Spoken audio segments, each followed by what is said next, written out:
എന്ത് രേണു ഈ ചൂണ്ടിക്കാണിക്കുന്നേ? Good morning ചൂണ്ടിക്കാണിച്ചതാ, കുഴപ്പമില്ല. അതിൽ വരുന്നതായിരിക്കും. കുറച്ച് തിരക്കൊക്കെ ഉണ്ട്. പിന്നെ എന്താ പറയാ, എൻ്റെ ലൈവ് ലീക്ക് ആക്കുന്ന കുറച്ച് പേര് ഇതിനകത്തുണ്ട്. എനിക്ക് റൊമാൻറ്റിക്കൽ വീഡിയോയിൽ ഇപ്പൊ സോഷ്യൽ മീഡിയയിൽ ഇപ്പൊ താരമായിട്ട് നിൽക്കുന്ന രേണുസുതിയാണ്. ഇപ്പൊ ഏറ്റവും റൊമാൻറ്റിക് ആയിട്ട് നിൽക്കുന്നത് രേണു ആണല്ലോ. ചുണ്ട് പൊട്ടിയപ്പോ ഒന്ന് കാണിച്ചത്, എന്റെ ചുണ്ട് പൊട്ടിയിരിക്കണമെന്ന് കാണിച്ചൊരു വീഡിയോ ഇട്ടു. ആ വീഡിയോ വേറെ രീതിയിൽ എഡിറ്റ് ചെയ്ത് ഏതോ കുറെ ഇല്ല, ഇത് ഏത് രീതിയിലാണ് വേറെ രീതിയിൽ എഡിറ്റ് ചെയ്തേ? അവർ നാക്കിട്ട് കറക്കുന്ന, അവരുടെ നാക്കിന് നമ്മൾ വലിച്ച് പുറത്തെടുത്തിട്ട് നമുക്കിട്ട് കറക്കാൻ പറ്റുമോ?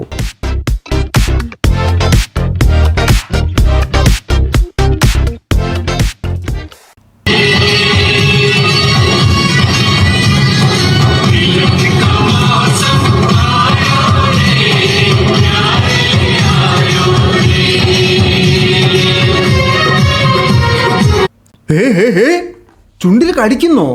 രേണുവിൻ്റെ ചുണ്ടിൽ മുറിഞ്ഞിരിക്കുകയാണ്, തെറ്റിയിരിക്കുകയാണ്.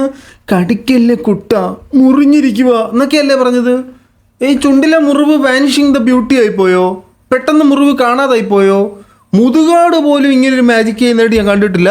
ചുണ്ടിലെ മുറിവ് നിമിഷങ്ങൾ കൊണ്ട് മാറ്റാനുള്ള അതിമസ്മരികമായ ഒരു മായാജാല വിദ്യയാണ് രേണു ഇപ്പോൾ നമുക്ക് മുമ്പിൽ അവതരിപ്പിച്ചുകൊണ്ടിരിക്കുന്നത്. അപ്പോൾ എല്ലാ പ്രിയ സുഹൃത്തുക്കൾക്കും പുതിയൊരു വീഡിയോയിലേക്ക് സ്വാഗതം. നമ്മൾ പറയാൻ പോകുന്ന വിഷയം എന്താണെന്ന് നിങ്ങൾക്ക് മനസ്സിലായി കാണുമല്ലോ. രേണുവിൻ്റെ ചുണ്ടിട്ടുള്ള കറക്കത്തെക്കുറിച്ചിട്ടാണ്, നാക്കിട്ടുള്ള കറക്കത്തെക്കുറിച്ചിട്ടാണ് നമ്മൾ സംസാരിക്കാൻ പോകുന്നത്. കഴിഞ്ഞ ദിവസം രേണുവിൻ്റെ ഒരു സബ്സ്ക്രിപ്ഷൻ വീഡിയോ ലീക്കാവുകയും അതിനെ ചൊല്ലി ഇവിടെ ഭയങ്കരമായിട്ടുള്ള കോൺട്രവേഴ്സികൾ ഉണ്ടാവുകയും രേണു അതിനെ ന്യായീകരിക്കുകയും ചെയ്തു. ഈ പശുക്കളുടെയൊക്കെ ഇങ്ങനെ പുറം ഭാഗത്ത് ഈച്ച വന്നിരിക്കുമ്പോൾ വാലിട്ട് ഇങ്ങനെ കുട്ടുകുട്ടാന്ന് കറക്കുന്ന പോലെയാണ് രേണു നാക്കിട്ടു കുട്ടുകുട്ടാന്ന് കറക്കിയത്. ആ കറക്ക ഇപ്പോൾ കുറേ പേര് ഇംപ്രസ് ചെയ്യുകയും കുറേ പേർക്ക് അറപ്പുളവാക്കുകയും ചെയ്തു.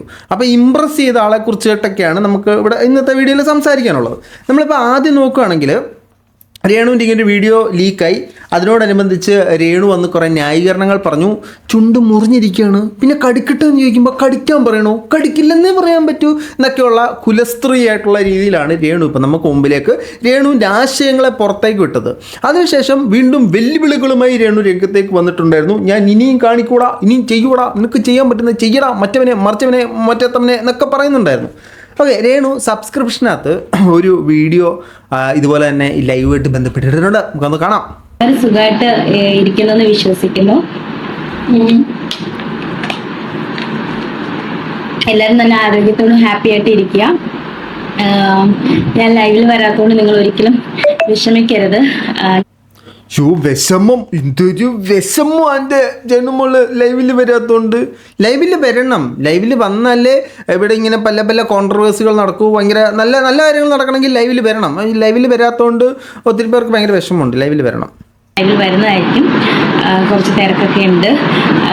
പിന്നെ എന്താ പറയാ, എൻ്റെ ലൈവ് ലീക്ക് ആക്കുന്ന കുറച്ച് പേര് ഇതിനകത്തുണ്ട്. എനിക്കതൊന്നും ഇല്ല. എൻ്റെ ലൈവ് ലീക്കാക്കുന്ന കുറച്ച് പേര് ഇതിനകത്തുണ്ട്. എനിക്കതൊന്നും ഒരു വിഷയമല്ല എന്നാണ് രേണു പറയുന്നത്. ലൈവ് ഇങ്ങനെ കുറച്ചവന്മാർ ലീക്കാക്കുന്നത് കൊണ്ട് രേണുവിൻ്റെ സബ്സ്ക്രൈബേഴ്സിൻ്റെ എണ്ണം കുതിക്കുകയാണ് സുഹൃത്തുക്കളെ, കുതിക്കുകയാണ്. അപ്പോൾ ഇത് കുതിക്കുന്നതിനോടൊപ്പം തന്നെ നമ്മുടെ സബ്സ്ക്രൈബേഴ്സും ഒന്ന് കുതിക്കുക. നിങ്ങൾ ഒത്തിരി പേര് സബ്സ്ക്രൈബ് ചെയ്യാതാണെന്ന് ഒന്ന് സബ്സ്ക്രൈബിൽ ഒരു ഞെക്ക് വെച്ച് കൊടുക്കുക, ഹൈപ്പേൽ ഞെക്കുക, എന്തെങ്കിലും ഒന്ന് കമൻറ്റ് കൂടി ഇടുക കേട്ടോ. നമുക്ക് രേണുവിൻ്റെ കുതിപ്പ് കാണാം. ഇരിക്കുന്നവർക്ക് വേണ്ടിയിട്ട് ഞാൻ എന്തായാലും ലൈവിൽ വരും. So love you. ഇതെന്തോ ഓട്ടയോ? അത് ഹൃദയം ഇങ്ങനെ ഇങ്ങനെ ഇങ്ങനെ വേണം കാണിക്കാൻ. ഇത് ഹൃദയം. രേണു ഇതെന്തു സാധനം? കിഴുത്തയോ ഓട്ടയോ ഹോളോ എന്ത് സാധനം ഇത്? രേണു എന്തൊക്കെയോ കാണിക്കാൻ ശ്രമിക്കുന്നുണ്ട്. അപ്പോൾ ഇതൊക്കെയാണ് രേണുവിനെ കുറിച്ചിട്ടുള്ള പുതിയ അപ്ഡേറ്റ് ആയിട്ട് നടക്കുന്നത്. ഇനി രേണുവിനെ സപ്പോർട്ട് ചെയ്യുന്ന കുറച്ച് ആളുകളുണ്ട്. ഈ സപ്പോർട്ട് ചെയ്യുന്ന ആളുകളിലേക്ക് പോകുന്നതിന് മുമ്പേ നമ്മുടെ ഹനാൻ ഉണ്ടല്ലോ, ഈ ബിഗ് ബോസ് താരമൊക്കെ ആയിട്ടുള്ള ഹനാനും രേണുവും ഭയങ്കര അടുത്ത ആത്മാർത്ഥ മിത്രങ്ങളായിരുന്നു. രേണുവിൻ്റെ ഒരു ക്യാരക്ടറിസ്റ്റിക്സ് എന്ന് പറഞ്ഞാൽ പുള്ളിക്കാരി ആരെങ്കിലും സഹായിച്ചിട്ടുണ്ടെങ്കിൽ അവരെ ആട്ടിത്തുപ്പി വിടുക എന്നൊരു ശീലം രേണുവിനുണ്ട്. അപ്പോൾ ആ സാധനം ആദ്യം രേണുവിന് തിരിച്ചു കിട്ടിയത് ഈ ഹനാനിൽ നിന്നാണ്. ഇവർ ഭയങ്കര ആത്മാർത്ഥ മിത്രങ്ങളായിരുന്നു. ആ മിത്രത്തിൻ്റെ കൂടെ താമസിച്ച സമയത്ത് തുറന്ന് ഉള്ളിലുള്ള രഹസ്യങ്ങളൊക്കെ പറഞ്ഞു മിത്രത്തോട്. മിത്രം ഇതൊന്ന് പുറത്തു വിട്ട കേസ് ഞാനും പറയണ്ടല്ലോ. ഇവർ പ്രഗ്നൻ്റ് ആയിരുന്നു, ഇവർ അബോർട്ട് ചെയ്തു എന്നൊക്കെയുള്ള സാധനമാണ് പറഞ്ഞാൽ അത് പേഴ്സണൽ ആയിട്ടുള്ള കാര്യമാണ്, അതിലേക്കൊന്നും നമ്മൾ കിടക്കുന്നില്ല. പക്ഷേ അതുമായിട്ട് ബന്ധപ്പെട്ട് രേണുവിൻ്റെ ഒരു പ്രതികരണം ഇന്ന് വരെ വന്നിട്ടില്ലായിരുന്നു. അപ്പോൾ രേണു അന്നൊന്നും എല്ലാം ചോദിക്കുമ്പോൾ പറയുന്ന അതേ കാര്യങ്ങൾ തന്നെ വീണ്ടും പറയുന്നുണ്ട്. കാരണം ഇത് അങ്ങനെയല്ല, ഞാൻ ഗബ്രിണി ആയിട്ടില്ല, എൻ്റെ ഗബ്ര അങ്ങനെയല്ല എന്ന് പുള്ളിക്കാരി പറഞ്ഞിട്ടില്ല. ഞാൻ ഗബ്രിണി ആയിരുന്നു, എൻ്റെ ഗബ്ര അങ്ങനെയാണ് എന്നും പുള്ളിക്കാരി പറഞ്ഞിട്ടില്ല. ആ പുള്ളിക്കാരി പറയുന്ന ആ സ്ഥിരം പറയുന്ന സ്റ്റേറ്റ്മെൻറ്റ് നമുക്ക് ഒന്നുകൂടെ കാണാം. സുഹൃത്തായിട്ട് നമ്മുടെ വീട്ടിൽ വന്ന് നിന്ന് സന്തോഷമായിട്ട് തിരിച്ചു പോയിട്ട് നമ്മളെപ്പറ്റി നെഗറ്റീവ്, അതും വെറും നെഗറ്റീവ്. എന്തുമാകട്ടെ, അത് ഞാൻ പറഞ്ഞില്ല, ഞാൻ ഇനിയും പറയാണ്, അത് സത്യമാണേലും കള്ളമാണേലും. അതെന്തുമാകട്ടെ, അത് ഞാൻ ഇപ്പോഴും പറയണം, അത് സത്യമാണേലും അത് കള്ളമാണെങ്കിലും ഞാൻ ഇപ്പോഴും പറയണം, വെറും നെഗറ്റീവാണ് ഹനാൻ എന്നെ കുറിച്ചിട്ട് വന്ന് പറഞ്ഞത്. അത് തെറ്റാണ് എന്ന് പറഞ്ഞ ആ സ്റ്റേറ്റ്മെൻറ്റിനെ നിരസിക്കാൻ നിങ്ങൾക്ക് എന്താ പറ്റാത്തത്? അപ്പോൾ അതിൽ തന്നെ ഉണ്ട്, എന്തൊരു എവിടെയോ ഒരു പ്രശ്നം ഉണ്ടെന്നുള്ളത് അതിൽ തന്നെ കിടപ്പുണ്ട്. നിങ്ങൾ ശക്തമായി നിഷേധിക്കുക സാധനം. ഹനാന് അറിയില്ല, ഹനാൻ ചുമ്മാ പറയുന്നതാണ്, അത് തെറ്റായ കാര്യമാണ്. അങ്ങനെ പറയാൻ പറ്റത്തില്ല, ഹനാൻ പ്രൊവോക്കായ എന്തോ ചെയ്യും. അതുകൊണ്ട് അത് തെറ്റാണെങ്കിലും അത് ശരിയാണെങ്കിലും അവർക്കെന്താണ് ഇപ്പോൾ നിങ്ങൾക്ക് രേണുവിൻ്റെ ഒരു സ്റ്റൈല് മനസ്സിലായല്ലോ. രേണുവിനെതിരെ ഒരു അലിഗേഷൻ വരുമ്പോൾ അത് തെറ്റാണെങ്കിൽ തെറ്റാണെങ്കിൽ അതിനെ വന്ന് ശരിയാണെന്നുള്ള മെഴുകലൊന്നുമില്ല, അതിനെ ഇങ്ങനെ ഉരുട്ടി അങ്ങ് വിടത്തേ ഉള്ളൂ. അത് തെറ്റാണെങ്കിലും ശരിയാണെങ്കിലും അപ്പോൾ ഞാൻ അങ്ങനെ ചെയ്തെന്ന് തന്നെ വെച്ചോ ഇങ്ങനെയൊക്കെ പറഞ്ഞങ്ങ് വിടത്തേ ഉള്ളൂ. പക്ഷെ അത് തെറ്റാണെന്നുണ്ടെങ്കിൽ പുള്ളിയേര് പ്രതികരിക്കും കേട്ടോ. പേഴ്സണൽ കാര്യം മനസ്സിലായോ? അത് ഇങ്ങനെ വൃത്തികേടായിട്ട് പറഞ്ഞു നടക്കുന്ന ആളുടെ അടുത്ത് ഞാൻ ഒരിക്കലും എനിക്കത് മനസ്സുകൊണ്ട് ക്ഷമിക്കാൻ പറ്റത്തില്ല. ഞാൻ കണ്ടിട്ട് മിണ്ടിയില്ല. അതുകൊണ്ട് ഹനാനെ കണ്ടിട്ടും രേണു മിണ്ടിയില്ല എന്നാണ് പറയുന്നത്. അതെന്തെങ്കിലും ആകട്ടെ, ഇപ്പോൾ ഈ രേണുവിനെ സപ്പോർട്ട് ചെയ്യുന്ന കുറച്ച് ആളുകൾ രംഗപ്രവേശനം ചെയ്തിട്ടുണ്ട്. കുറച്ച് ആളുകളേ ഉള്ളൂ, അവർ തന്നെയാണ് മാറ്റിയും തിരിച്ചൊക്കെ സപ്പോർട്ട് ചെയ്യുന്നത്. ഒപ്പോസ് ചെയ്യുന്നത് അങ്ങനെ തന്നെ, നമ്മളെപ്പോലെ കുറച്ച് പേരാണ് മാറ്റിയും തിരിച്ച് ഒപ്പോസ് ചെയ്യുന്നത്.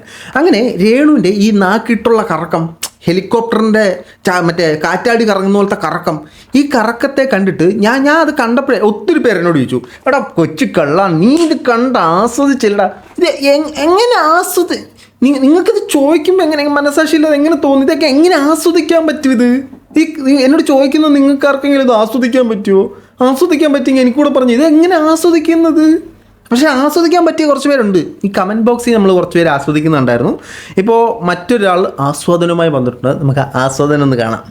എനിക്ക് റൊമാൻറ്റിക്കൽ വീഡിയോയിൽ ഇപ്പോൾ സോഷ്യൽ മീഡിയയിൽ ഇപ്പോൾ താരമായിട്ട് നിൽക്കുന്ന രേണുസുതിയാണ്, വേറെ ആരും ഇല്ലെന്നാണ് എൻ്റെ ഒരു തോന്നൽ.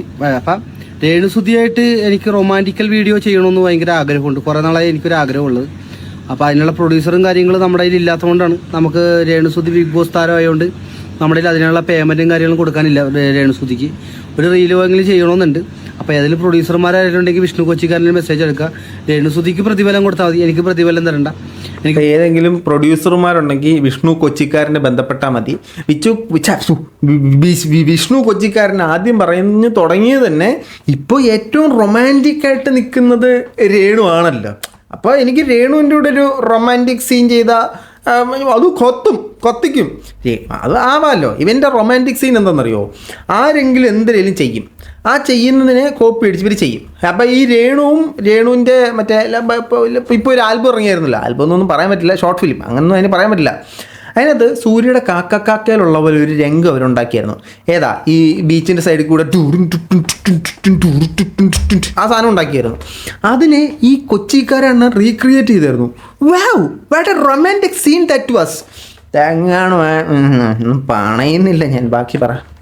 കാര്യത്തിലൂടെ ഇങ്ങനെ ഒരു എന്താ പറയുക, ഷോർട്ട് ഫിലിം റൊമാൻറ്റിക്കൽ വീഡിയോ എന്തെങ്കിലും ചെയ്യണമെന്ന് ഒരാഗ്രഹമുണ്ട്.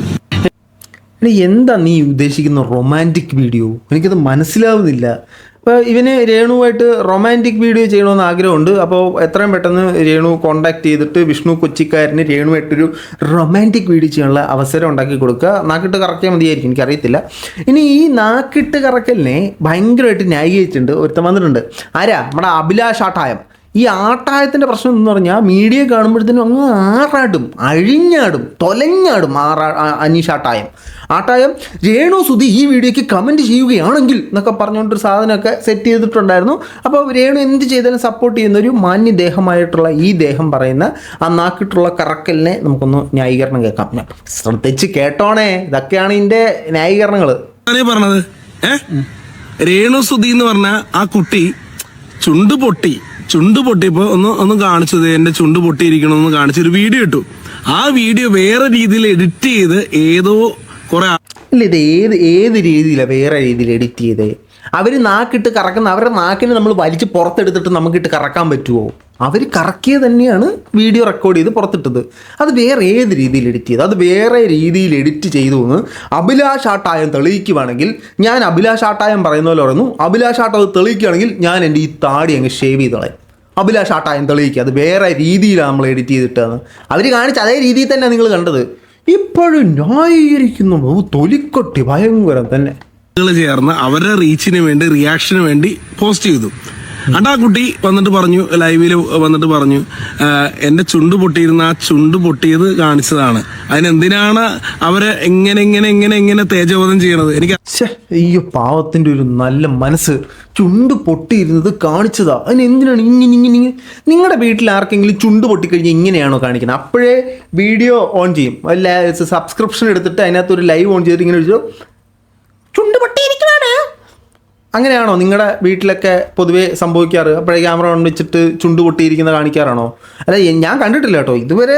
ഞാൻ ആദ്യമായിട്ടാണ് ഒരാൾ ചുണ്ട് പൊട്ടി ഉടനെ സബ്സ്ക്രിപ്ഷൻ്റെ അകത്ത് ലൈവ് ഓൺ ചെയ്തിട്ട് നാക്കിട്ട് കറക്കി കാണിക്കുക, കടിക്കില്ലേ കുട്ട എന്നൊക്കെ പറഞ്ഞ് ഞാൻ കഴിക്കുന്ന ആദ്യമായിട്ടാണ്. ഇവരുടെയൊക്കെ ഒരു സംസ്കാരം അനുസരിച്ചിട്ട് അങ്ങനെ ആയിരിക്കും. ഈ ചിലപ്പോൾ ഇവരുടെ പരിചയമുള്ളവർ അല്ലെങ്കിൽ ഇവരുടെ കൂട്ടുകാർ ചിലപ്പോൾ ഇവരൊക്കെ തന്നെ അങ്ങനെ ആയിരിക്കും. അഭിലാഷ് ആട്ടായത്തിൻ്റെ ചുണ്ട് പൊട്ടിക്കഴിഞ്ഞാൽ ആട്ടായം ഇതുപോലെ ഇട്ട് കറക്കി കാണിക്കും. മനസ്സിലായോ? ചോദിക്കുകയാണ്, ആ കൊച്ചു എങ്ങനെയും ജീവിച്ചു പോട്ടെ, ഒരു ചുണ്ട് പൊട്ടിയത് ആ കൊച്ചി എങ്ങനെയെങ്കിലും ജീവിച്ചു. എടോ ഈ സെൻറ്റൻസ് നിനക്കൊന്ന് നിർത്താറായില്ലേ? കഴിഞ്ഞ ദിവസം ഏതോ ഒരു മൊട്ട അവൻ എനിക്കെതിരെ വീഡിയോ ഇട്ടേക്കുന്നത്. ആ വീഡിയോക്കകത്ത് അവൻ പറയുന്നു, അവർ കാണിച്ചു ജീവിക്കുന്നേ കാണിച്ച് ജീവിക്കട്ടെ, കാണിക്കാതെ ജീവിക്കുന്നേ കാണിക്കാതെ ജീവിക്കട്ടെ, നിനക്കൊക്കെ എന്താ, അവരെങ്ങനെയെങ്കിലും ജീവിച്ചോട്ടെ. അങ്ങനെ ഈ നാട്ടിലുള്ള നാട്ടുകാർ മൊത്തം എങ്ങനെയെങ്കിലും അങ്ങ് ജീവിച്ചാൽ മതിയോ? പിന്നെ ഇവിടെ കുറേ നിയമസംഹിതകൾ നമ്മൾ ഉണ്ടാക്കി വെച്ചേക്കുന്നത് എന്തിനാണ്? നമ്മളിവിടെ കുറേ strict rules and regulations keep ചെയ്യുന്നത് എന്തിനാണ്? നമുക്ക് എത്തിക്സ് എന്ന് പറയുന്ന സാധനം എന്തിനാണ്? എങ്ങനെയെങ്കിലും ആരെങ്കിലും എങ്ങനെയെങ്കിലുമൊക്കെ ജീവിച്ചോട്ടെ. ഞാൻ നാളെ മുതലേ ഞാൻ നിന്നെ പൂരെ തെറി വിളിച്ച് ജീവിക്കാൻ തീരുമാനിച്ചു. ഞാൻ ഇവിടെ വന്ന് എല്ലാ ദിവസവും രാവിലെ മുതൽ വൈകുന്നേരം വരെ നിന്നെ തെറി വിളിച്ചിട്ടുണ്ടെങ്കിൽ ജീവിക്കട്ടോ? അങ്ങനെയല്ല. നമ്മൾ ജീവിക്കുമ്പോൾ മാന്യം മര്യാദയ്ക്ക് ജീവിക്കണം. ാണ് ഈ പറയുന്ന ആളുകള് വന്നിട്ട് വേറെ രീതിയിൽ അവരെ വേറെ രീതിയിൽ വീഡിയോ ആക്കിയിട്ട് പ്രചരിപ്പിക്കുന്നത്. മോശമാണ് നിങ്ങൾ കാണിക്കുന്നത്. അത് ശരിയാ, അത് കറക്റ്റാ. നമ്മൾ കാണിക്കുന്ന മോശമാണ്. രേണു കാണിക്കുന്ന അത് കറക്റ്റ്. ഈ രേണു കാണിക്കുന്ന കറക്റ്റ് സാധനം. നമ്മൾ ചെയ്യുന്ന മോശമാണ്. ഈ സാധനത്തിനെ നമ്മൾ ചിത്രീകരിച്ച് പുറത്തു വിടുന്നു. എന്ത് മ്ലേച്ഛകരമായ സാധനങ്ങളാണ് കാണിക്കുന്നത്. നമ്മൾ എന്തു കാണിച്ചേ? രേണു കാണിച്ച സാധനം നമ്മളത് പുറത്ത് കാണിച്ചത് തെറ്റാണെങ്കിൽ രേണു അത് കാണിച്ച തെറ്റില്ലേ? രേണു പേഴ്സണലായിട്ട് ഒരുത്തൻ അയച്ചു കൊടുത്ത സാധനം അല്ല എടുത്തുകൊണ്ട് വന്നത്. സബ്സ്ക്രിപ്ഷൻ ലൈവിനകത്ത് പൈസ കൊടുത്ത് കയറിയാൽ ആർക്ക് വേണമെങ്കിലും കാണാൻ പറ്റുന്നൊരു സാധനമാണ് എടുത്ത് കാണിച്ചത്. ആന്നേ, അപ്പോൾ പൈസ കൊടുത്ത് ആർക്കും അതിനകത്ത് കാണാം. നമ്മുടെ ഗോവിന്ദച്ചാമി പുറത്തുണ്ടെങ്കിൽ ഗോവിന്ദച്ചാമിക്കും അത് കയറി കാണാം. നമ്മുടെ ഇതിലെ ഏറ്റവും മാന്യനായിട്ടുള്ള നിൽക്കുന്ന ആ വ്യക്തി ഉണ്ടെങ്കിൽ ആ വ്യക്തിക്കും കാണാം. ആണല്ലോ. അപ്പോൾ പിന്നെ അതിനെങ്ങനെ നമ്മൾ പ്രൈവസി പേഴ്സണൽ എന്നൊക്കെ പറയാൻ പറ്റും? ഇനി ഞാൻ രേഷ്മ കഴിഞ്ഞ ദിവസം ഇട്ടൊരു സ്റ്റോറി നിങ്ങളെ കാണിക്കാവേ. ഗുഡ് മോർണിംഗ്, അതാ സ്റ്റോറി. ഇത് എന്ത് രേണു ഈ ചൂണ്ടിക്കാണിക്കുന്നേ? ഗുഡ് മോർണിംഗ് ചൂണ്ടിക്കാണിച്ചത്, അത് കുഴപ്പമില്ല. ഇനി ഇതിനെ എങ്ങനെയാണ് ന്യായീകരിക്കാൻ വരുന്നത്? രേണു ഈ ചൂണ്ടിക്കാണിക്കുന്നതിനെ അല്ല, അത് ന്യായീകരിച്ചോ? നിങ്ങൾ ന്യായീകരിക്കും, എനിക്കറിയാം നിങ്ങൾ ന്യായീകരിക്കുന്നത്. ഇനി രേണുവിൻ്റെ അപര എന്നറിയപ്പെടുന്ന റിയ ബാക്കി പേര് ഞാൻ മറന്നുപോയി. ഇവർ രേണുവിനെ ന്യായീകരിച്ചു. സ്വാഭാവികം. ഒരാളെ പോലെ 7 പേരുണ്ട്, അതിൽ 2 പേരെ നമ്മൾ കണ്ടുമുട്ടി. രണ്ടും ഒരേപോലെ വിവരം കെട്ടതങ്ങളാണ്, രണ്ടും ഒരേ ചിന്താഗതിയിലൂടെ പോകുന്ന വ്യക്തിത്വങ്ങളാണ്. അപ്പോൾ ഈ റിയ സപ്പോർട്ട് ചെയ്ത് സംസാരിക്കുന്നതോടെ നമുക്ക് നോക്കാം. എന്താ അഭിപ്രായം? നല്ലൊരു വ്യക്തിയാണ്. കാരണം സുധിച്ചേട്ടൻ മരിച്ചതിൽ പിന്നെ പുള്ളിക്കാരി ഒരുപാടധികം കഷ്ടപ്പെട്ടാണ് ഇപ്പൊ സുധിച്ചേട്ടൻ മരിച്ചത് പിന്നെ ഇപ്പോൾ ഒരുപാട് കഷ്ടപ്പെട്ടിട്ടാണ് പുള്ളിക്കാരി നിൽക്കുന്നത്. എന്തോ കഷ്ടപ്പാടെന്തുവാ? സബ്സ്ക്രിപ്ഷൻ ഓൺ ചെയ്യണം, തുണിയുടെ ബട്ടൺ സൂര്യയിട്ട് ഇവിടെ കെട്ടണം, നാക്കിട്ട് കണന്ന് കറക്കണം. അയ്യോ, അത് കഷ്ടപ്പെട്ടങ്ങ് ജീവിക്കുക പാവാം. കഷ്ടപ്പാടുണ്ട്, നമ്മളില്ലെന്നും പറയാൻ പറ്റത്തില്ല. തുണി ഊരി അങ്ങനെ ഒരു വീഡിയോ അല്ലെങ്കിൽ അല്പവസ്ത്രധാര്യമായി വീഡിയോ പബ്ലിഷ് ചെയ്യുക എന്നുള്ളതിനൊരു ഗട്ട്സ് വേണം. ആ ഗട്ട്സ് അവർക്കുണ്ട്, നമുക്കില്ല. നമ്മൾ വിചാരിച്ച് നടക്കുമോ? നമ്മൾ തുണി അതുപോലെ ഒരു വസ്ത്രം ഇട്ട് അതേപോലെ നാക്കിട്ട് കറക്കി കാണിക്കുന്നത് നമുക്ക് പറ്റത്തില്ല. കഷ്ടപ്പാടാണ്, മനസ്സിലാക്കണം. വീഡിയോയിലൂടെ തിളങ്ങിക്കൊണ്ടിരിക്കും, വളരെയധികം കഷ്ടപ്പെടുന്നുണ്ട്. പിന്നെ ഒരുപാട് ആൾക്കാർ പുള്ളിക്കാരനെ പറ്റി മോശമായിട്ടൊക്കെയല്ലേ പറയുന്നത്. പക്ഷെ അങ്ങനെ എന്തുവേണ്ടും പറഞ്ഞോട്ടെ, എന്നാൽ പോലും നമ്മളത് നമുക്ക് എന്താ പറയാ, പുള്ളിക്കാരിനെ എനിക്ക് അങ്ങനെ നെഗറ്റീവായിട്ട് തോന്നിയിട്ടില്ല കേട്ടോ. കാരണം എനിക്ക് തനിക്ക് തോന്നൂല. അവർ കാണിക്കുന്നതിലും കൂടിയ സാധനങ്ങളാണ് നിങ്ങൾ കാണിച്ചുകൊണ്ടിരിക്കുന്നത്. ഇവർ ടൈറ്റായിട്ടുള്ള ഡ്രസ്സ് ഇട്ടിട്ട് കട്ട ഇതാണ് ഇവരുടെ വീഡിയോ. ഇവർക്ക് രേണു ചെയ്യുന്നത് ഒരിക്കലും തെറ്റായിട്ട് തോന്നൂല. അതിനെ നമുക്ക് തെറ്റ് പറയാനും പറ്റൂല. നിങ്ങൾക്കത് ശരിയായിട്ടേ തോന്നത്തുള്ളൂ. അപ്പം ഞാൻ ഒരു സംശയം ചോദിച്ചോട്ടെ. നിങ്ങളെല്ലാം പറയുന്നു രേണു എങ്ങനെയെങ്കിലും ജീവിച്ചോട്ടെ, അപ്പോൾ അവൻ കൊച്ചു എങ്ങനെയെങ്കിലും ജീവിച്ചോട്ടെ. അപ്പം നിങ്ങളെന്താ തിരിച്ചതുപോലെ ഈ നെഗറ്റീവ് പറയുന്നവർ എന്തെങ്കിലും പറഞ്ഞെങ്കിൽ ജീവിച്ചോട്ടെ എന്ന് പറയത്തെ എന്താ? രേണു പറയുന്നുണ്ടല്ലോ. അപ്പം നിങ്ങളും അതേ ചിന്തയിലിട്.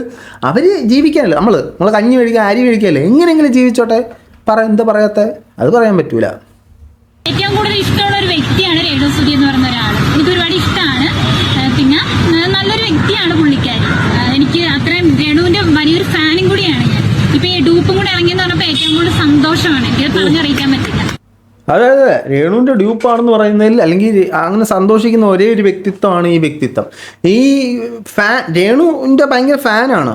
എങ്ങനെ രേണു അതിലും സ്പീഡിൽ കറക്കി കാറ്റ് തരും. അത്രയ്ക്കും വലിയ ഫാനാണ് രേണുവിൻ്റെ. കൊള്ളാടെ, നിൻ്റെയൊക്കെ ന്യായീകരണം എനിക്കൊന്നും മനസ്സിലാവുന്നില്ല.